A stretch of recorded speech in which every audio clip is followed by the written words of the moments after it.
और मैंने खोजना शुरू किया तो पता चला भारत में सबसे ज्यादा गाय का कत्ल भारत की सरकार कर रही है, मुसलमान नहीं कर रहे हैं।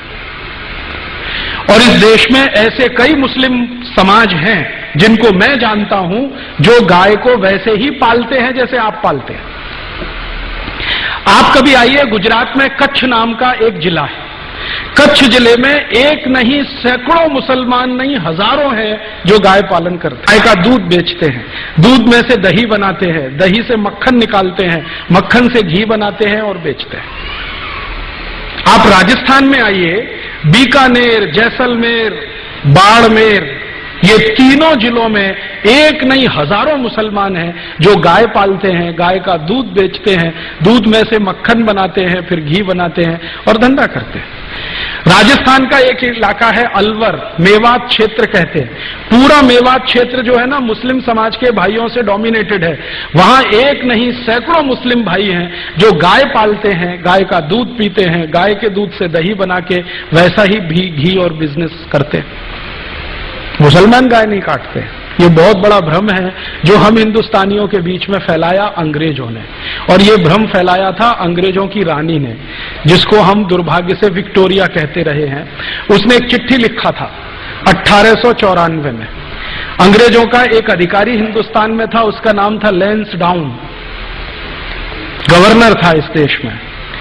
उसको एक चिट्ठी लिखा, विक्टोरिया ने चिट्ठी लिखा कि देखो, हम भारत में जितने कत्ल खाने चलाते हैं उनमें सबसे ज्यादा गाय कटती है।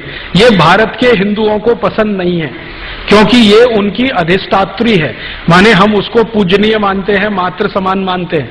हिंदुओं को पसंद नहीं है और वास्तव में मुसलमान भी नहीं पसंद करते गाय को मारना और उसको खाना। गाय तो हमारे लिए काटी जाती है, माने अंग्रेजों के लिए काटी जाती है।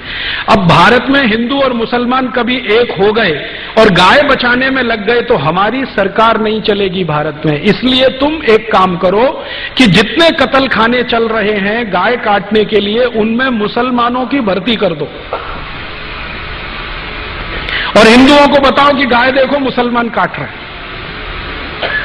तो हिंदुओं की भर्ती नहीं, मुसलमानों की भर्ती कर दो। हिंदुओं को बताओ कि गाय मुसलमान काट रहे हैं, कट हमारे लिए रही है, काट रहे हैं मुसलमान, खाते नहीं है, हम खा रहे हैं, काट रहे हैं ये। हिंदुओं को जब ये पता चल जाएगा, ये दोनों एक दूसरे को लड़ मारेंगे और ये लड़ने लगेंगे तो हमारी गद्दी सुरक्षित रहेगी और हम भारत पर 1000 वर्ष तक राज करेंगे।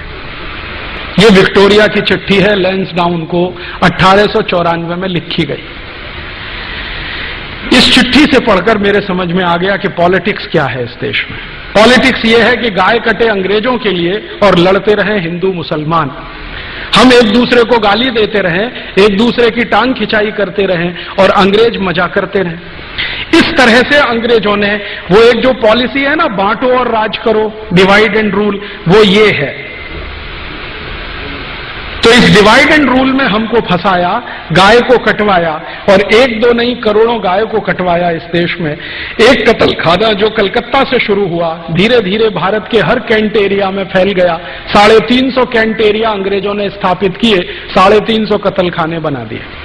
गांधी जी इन्हीं की खिलाफत करते थे अंग्रेजों के जमाने में। गांधी जी को बार बार लगता था कि ये कत्ल खाने बंद होने चाहिए। और गांधी जी के पहले एक और बहुत महान व्यक्ति हुए इस देश में जिनको बहुत पीड़ा होती थी इन कत्ल खानों के चलने से। उनका नाम था स्वामी दयानंद सरस्वती, जिन्होंने आर्य समाज की स्थापना की। उन्होंने तो अपने जीते जी एक फौज तैयार कर दिया गोरक्षा के लिए। स्वामी दयानंद सरस्वती ने एक संगठन बना दिया जिसका नाम आर्य समाज, आज तक जीवित है। 125 वर्ष पुराना संगठन है, कांग्रेस से भी पुराना संगठन। कांग्रेस जो राजनीतिक दल है ना, उससे पहले का ये आर्य समाज है। इसका एक ही काम था, गोरक्षा करना।